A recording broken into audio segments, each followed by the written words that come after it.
Marcus Williams pushed through the glass doors of Eagle Eye shooting range, the familiar scent of gun oil and cordite filling his nostrils. After 18 months of mandatory psychological evaluation and debriefing following his discharge from the SAS, he was finally cleared to handle firearms again, though only for recreational purposes. As his therapist had insisted, the irony wasn't lost on him that the same hands that had eliminated high-value targets across 3 continents now needed permission to hold a rifle at a civilian range.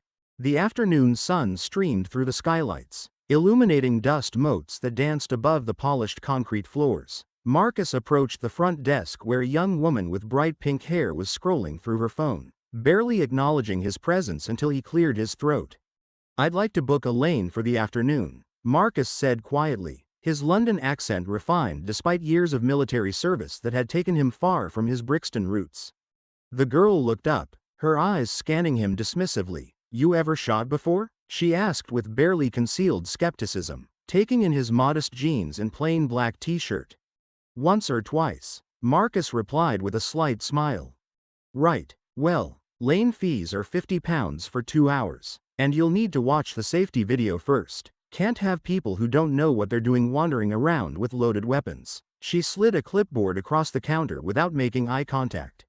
As Marcus filled out the paperwork, he became aware of voices growing louder from the range area. Through the reinforced glass partition, he could see several men clustered around what appeared to be an expensive setup, high-end rifles with premium scopes, custom cases, and gear that probably cost more than most people's cars.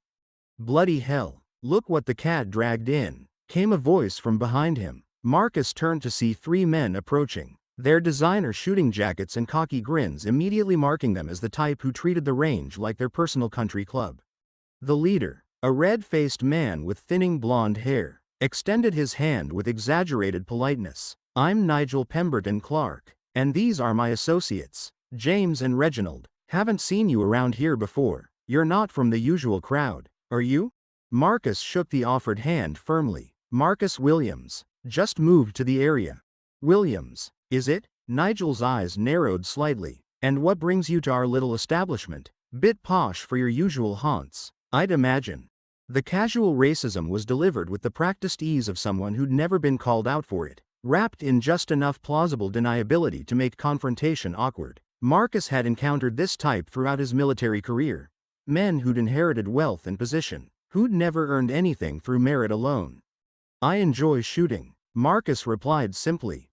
James, a stocky man with an expensive watch that caught the light as he gestured, laughed loudly. "Oh, you enjoy shooting, do you? What kind of shooting would that be then? Air rifles at the carnival?" "Perhaps he's here to learn from his betters," Reginald added, adjusting his wire-rimmed glasses. "We've been shooting since we were boys. Proper shooting, mind you. Not whatever you might have gotten up to." Marcus remained silent, signing the waiver and safety acknowledgement with steady hands. The girl behind the counter was now paying attention, clearly entertained by the developing drama.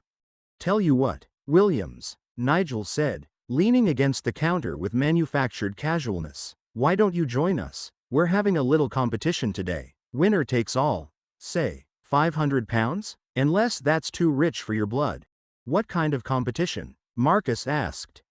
"Standard precision shooting. We start at 100 meters, then 200, then 300 if anyone's still in the game. Best grouping wins." Nigel's smile was predatory. "Of course, if you're not comfortable with real rifles, we can find you something more suitable. Maybe a .22 to start?"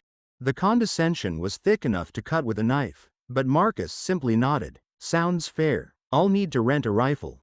The 3 men exchanged glances, their smirks widening. "Oh, this should be good," James muttered to Reginald, not bothering to lower his voice.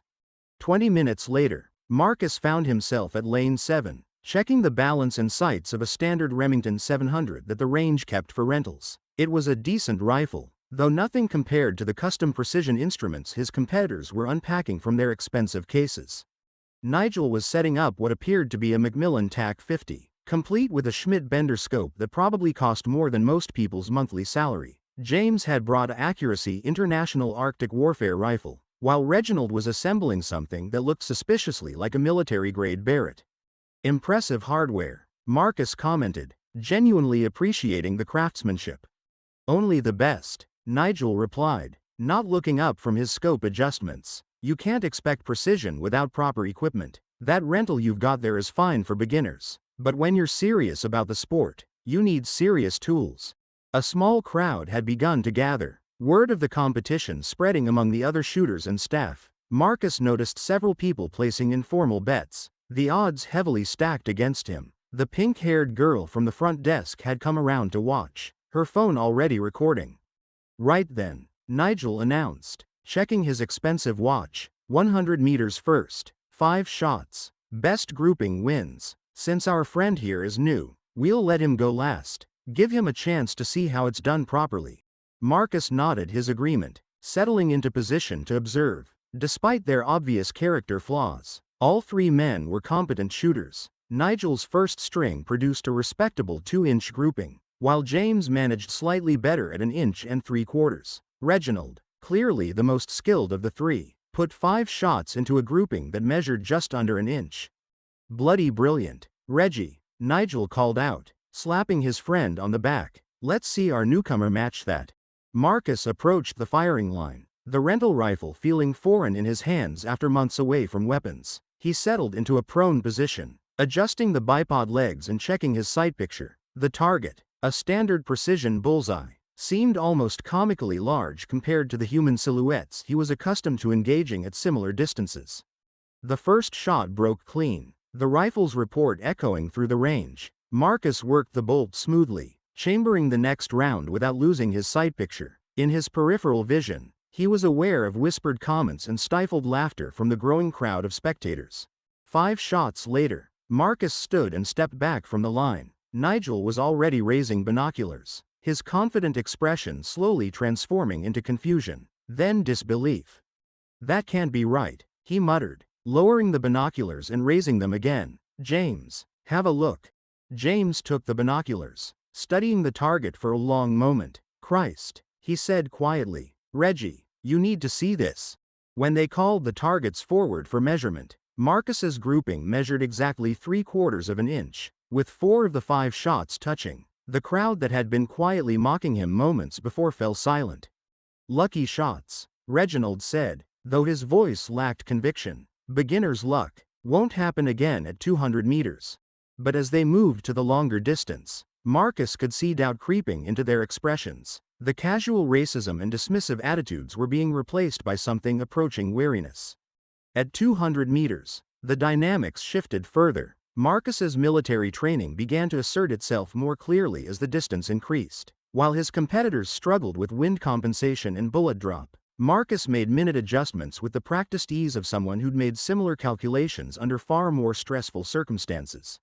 His 5-shot string at 200 meters produced a grouping that measured just over half an inch. Center punched in the 10 ring. The 3 friends managed respectable groups, but nothing close to Marcus's precision. This is impossible, Nigel said, his face reddening further. You can't achieve that kind of accuracy with that rifle. The equipment isn't capable of it.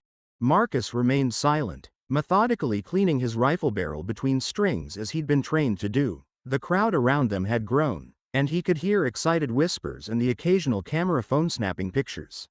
Perhaps we should call it here, James suggested nervously. I mean, we've all had a good showing. Absolutely not, Reginald interrupted, his competitive nature overriding his growing unease. 300 meters, as agreed, unless our friend here wants to quit while he's ahead? Marcus looked up from his cleaning rod. I'm happy to continue. The 300-meter targets were barely visible to the naked eye, requiring spotting scopes to evaluate shot placement accurately. At this distance, even professional marksmen would consider a 2-inch grouping exceptional with hunting rifles.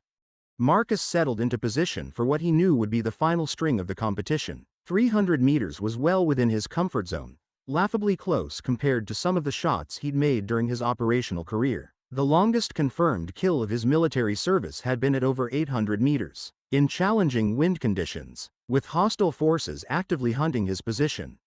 As he lined up his first shot, muscle memory took over completely. His breathing slowed and deepened, his heart rate dropped, and the minor distractions of the range, the whispered conversations, the mechanical sounds of the ventilation system, the distant traffic, all faded into background noise. The crosshairs settled naturally on the target center, his finger finding the trigger's break point with practiced precision. The shot surprised him with its crisp release, exactly as he'd been trained all those years ago in the SAS selection course. 4 more shots followed in steady rhythm, each one placed with deliberate precision. When Marcus finally stood and cleared his rifle, the range had fallen completely silent except for the hum of the air filtration system. Nigel approached the spotting scope with visible reluctance. His earlier bravado completely evaporated. He spent a long moment studying the target before stepping back without comment, his face pale beneath his artificial tan. "Well?" Reginald demanded. "What's the grouping?" "See for yourself," Nigel replied quietly. One by one, the 3 friends looked through the spotting scope. When the target was finally retrieved and measured, Marcus's 5 shots had produced a grouping of exactly 1/4 inch, with 3 shots literally touching and the other 2 within millimeters. The crowd erupted in amazed chatter, but Marcus barely heard them. He was methodically disassembling the rental rifle, cleaning each component with the automatic precision that had been drilled into him during years of military service. "This is impossible," Reginald said, his voice barely above a whisper. "Nobody shoots like that, not with a rental rifle, not at 300 meters. Who the hell are you?" Marcus looked up from his cleaning, meeting each man's eyes in turn. For the first time since entering the range, he allowed his military bearing to show through, the quiet confidence, the absolute certainty of someone who'd operated at the highest levels of specialized warfare. "I told you," he said simply. "I enjoy shooting." James had gone completely pale. "You're military, aren't you? Special forces?" Marcus didn't confirm or deny the accusation, but something in his expression made all 3 men take an involuntary step backward. "The bet was 500 pounds, Marcus said, beginning to pack away the cleaning kit. "Cash would be preferred." Nigel fumbled for his wallet with shaking hands, counting out bills that he placed on the shooting bench without comment. The earlier arrogance had been completely replaced by something approaching fear. As Marcus pocketed the money, the pink-haired girl from the front desk approached nervously. "Excuse me, sir, that was incredible shooting. Some of the guys are saying you might be some kind of professional, military sniper or something?" Marcus smiled slightly. "I'm retired." "Retired from what, exactly?" "From a job that required very precise shooting," Marcus replied diplomatically. An older man who'd been watching from the sidelines stepped forward. Marcus recognized him as the range owner, someone who'd probably seen every type of shooter over the years. "Son, I've been running this range for 30 years. The older man said quietly. "I've seen Olympic shooters, military marksmen, police snipers, all the best. What you just did, that's not normal human capability. That's something else entirely." Marcus finished packing his gear, slinging the range bag over his shoulder. Sometimes normal isn't enough for the job. As he walked toward the exit, conversations resumed behind him in excited whispers. He could hear fragments of speculation, theories about his background, debates about whether what they'd witnessed was even possible. At the front desk, the pink-haired girl stopped him. "Will you be coming back?" "Probably not," Marcus replied honestly. "I think I've had enough shooting for a while." Outside in the parking lot, Marcus sat in his modest sedan for several minutes, hands resting on the steering wheel. The familiar weight of a rifle, the precision of the shots, the satisfied exhaustion that followed intense concentration, all of it had brought back memories he'd been working hard to suppress. His phone buzzed with a text from Dr. Sarah Mitchell, his assigned therapist. "How did the range session go? Feeling okay about handling firearms again?" Marcus typed back. "Went fine. Think I'm ready to move on to other hobbies." He started the car and pulled out of the parking lot, leaving behind 3 shaken men in a range full of people who would be talking about the mysterious marksman for years to come. In his rearview mirror, he could see Nigel, James, and Reginald standing by their expensive cars, still looking shell-shocked by what they'd witnessed. As Marcus drove home through the London suburbs, he reflected on the afternoon's events. The shooting itself had felt good, natural and precise, like riding a bicycle after years away. But the competitive atmosphere, the need to prove himself, the way violence had once again solved his problems, these things troubled him. His military service had ended not because of injury or failure, but because he'd become too good at killing. The psychological evaluators had been concerned about his detachment during operations, his ability to eliminate targets without emotional response, his increasing comfort with lethal force as a solution to complex problems. The SAS had trained him to be the perfect sniper, patient, precise, emotionally detached, capable of making impossible shots under extreme pressure. But they'd also created someone who struggled to exist in a world where problems couldn't be solved with a well-placed bullet. The three men at the range had deserved the humiliation they'd received. Their casual racism, their assumption of superiority based on wealth and class, their belief that they could intimidate and demean someone they perceived as different, all of it had been textbook bullying behavior that Marcus had encountered many times during his military career. But the ease with which he'd dominated them, the satisfaction he'd felt at their shock and fear, the way he'd used his skills to assert dominance, these responses worried him. Dr. Mitchell had warned him about exactly this kind of situation, where his military training would provide solutions that were effective but psychologically unhealthy. Marcus pulled into his driveway and sat in the gathering dusk, engine ticking as it cooled. Tomorrow he would call Drive Mitchell and tell her about the afternoon. He would be honest about how good it had felt to shoot again, and how disturbing that feeling was given his reasons for leaving the military. He would also probably look into other hobbies, photography, perhaps, or rock climbing, something that would challenge him without requiring the skills that had made him one of the most effective snipers in British military history. Inside his modest flat, Marcus made himself a simple dinner and settled down with a book, a biography of a humanitarian doctor who'd spent her career treating victims of war rather than creating them. As he read, he tried to focus on the future he was building rather than the past he was trying to leave behind. But late that night, as he lay in bed listening to the distant sounds of London traffic, Marcus couldn't shake the memory of those perfect shots at 300 meters. The precision, the control, the absolute certainty that came with elite-level marksmanship, it had felt like coming home. And that feeling, more than anything else, reminded him why he'd chosen to walk away from the life of a professional soldier. Some skills were too dangerous to enjoy, some capabilities too seductive to trust. The man who could place 5 shots in a quarter-inch group at 300 meters was the same man who'd ended human lives with surgical precision across multiple combat zones. Marcus Williams had been one of the deadliest snipers in the world's most elite military unit. Now he was just a man trying to build a peaceful life, haunted by the perfection of his most destructive skills and working every day to ensure they remained buried in his past. The shooting range would talk about him for years, but Marcus knew he would never return. Some demonstrations of skill came at too high a personal cost, even when they served justice to those who deserved it. He closed his eyes and tried to sleep, pushing away the muscle memory of perfect sight alignment and the satisfying recoil of precision shots. Tomorrow would bring new challenges in his ongoing effort to become someone other than the weapon he'd been trained to be.